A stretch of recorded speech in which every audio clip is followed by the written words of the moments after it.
గుంటూరు తూర్పు నియోజకవర్గంలోని ఎన్టీఆర్ మానస సరోవరాన్ని కేంద్ర సహాయ మంత్రి Pemmasani Chandrasekhar, MLA Nazeer Ahmed, mayor Kovilamudi Nani, commissioner Puli Srinivasulu పరిశీలించారు. ఈ ప్రాంతాన్ని తిరిగి పర్యాటక కేంద్రంగా తీర్చిదిద్దుతామని, పీపీపీ విధానంలో మానస సరోవరాన్ని అభివృద్ధి చేస్తామని పెమ్మసాని తెలిపారు. ప్రణాళికను రూపొందించి సీఎం చంద్రబాబుతో చర్చించిన తర్వాత నిర్ణయం తీసుకుంటామని చెప్పారు. గత ప్రభుత్వం మానస సరోవరాన్ని నిర్వీర్యం చేసిందని మండిపడ్డారు.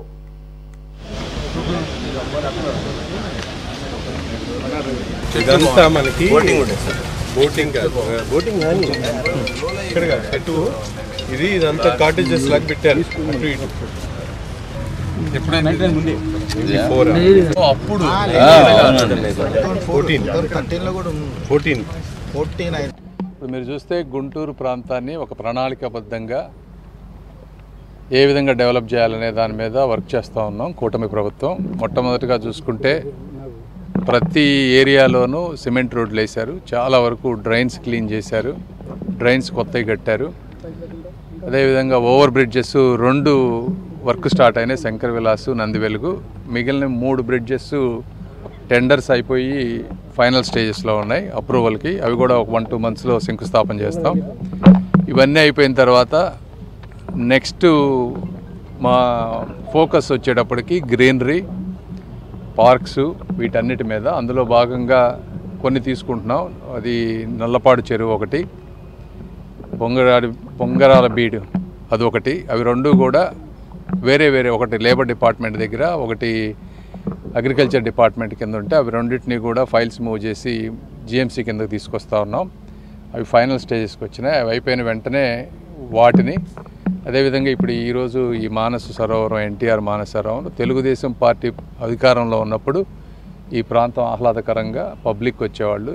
గుంటూరుకి అతి తక్కువ దూరంలో 53 కిలోమీటర్లు, 53 ఎకరాలు ఒక మంచి ల్యాండ్. ఇది వాటర్ స్టోరేజ్ ఉన్నటువంటిది. చెట్లు కూడా చూస్తే మీరు చాలా పెరిగి మంచి నీడ వచ్చేటువంటి ప్లేస్ ఇది.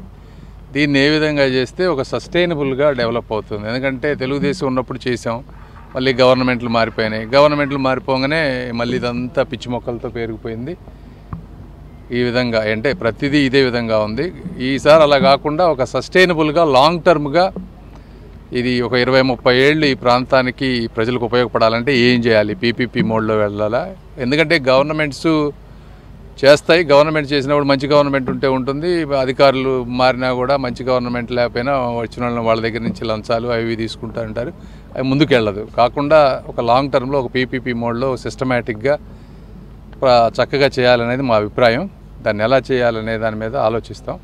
అదేవిధంగా ఇన్కమ్ కూడా ఉండాలి. పీపీపీ మోడ్లో చేయాలన్నా కూడా ఇన్వెస్టర్స్ కూడా ఉట్టిగా వచ్చేయరు. వాళ్ళకి కరెక్ట్ టర్మ్స్ ఉండాలి. గవర్నమెంట్లు మారినప్పుడు వాళ్ళని ఇబ్బంది పెట్టకుండా ఉండే విధంగా ఉంటేనే ఒకళ్ళిద్దరు ముందుకు వస్తారు.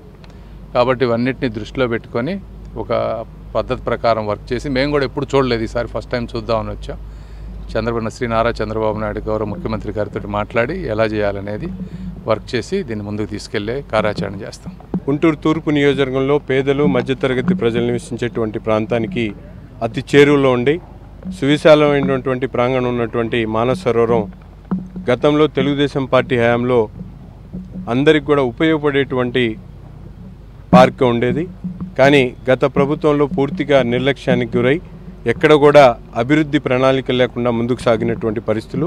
ఈరోజు కూటమి ప్రభుత్వం ఏర్పడ్డ తర్వాత అన్ని విధాలుగా కూడా టూరిజంని, అలాగే ప్రజలకు అవసరమైనటువంటి మౌలిక వసతులు అభివృద్ధి చేయాలనేటువంటి ఆలోచనతో చంద్రబాబు నాయుడు గారి దిశ నిర్దేశంతో పెద్ద ఎత్తున గుంటూరు నగర అభివృద్ధి కోసం అహర్నిశలు కృషి చేస్తున్నటువంటి పెద్దలు పెమ్మసాని చంద్రశేఖర్ గారు, మంత్రివర్యులు, అలాగే మేయర్ గారు, కమిషనర్ గారు, మనందరం కూడా కలిసి ఈ ప్రాంతాన్ని అభివృద్ధి చేయాలనేటువంటి ఆలోచనతో ఇక్కడ పర్యటన చేయడం జరుగుతూ ఉంది.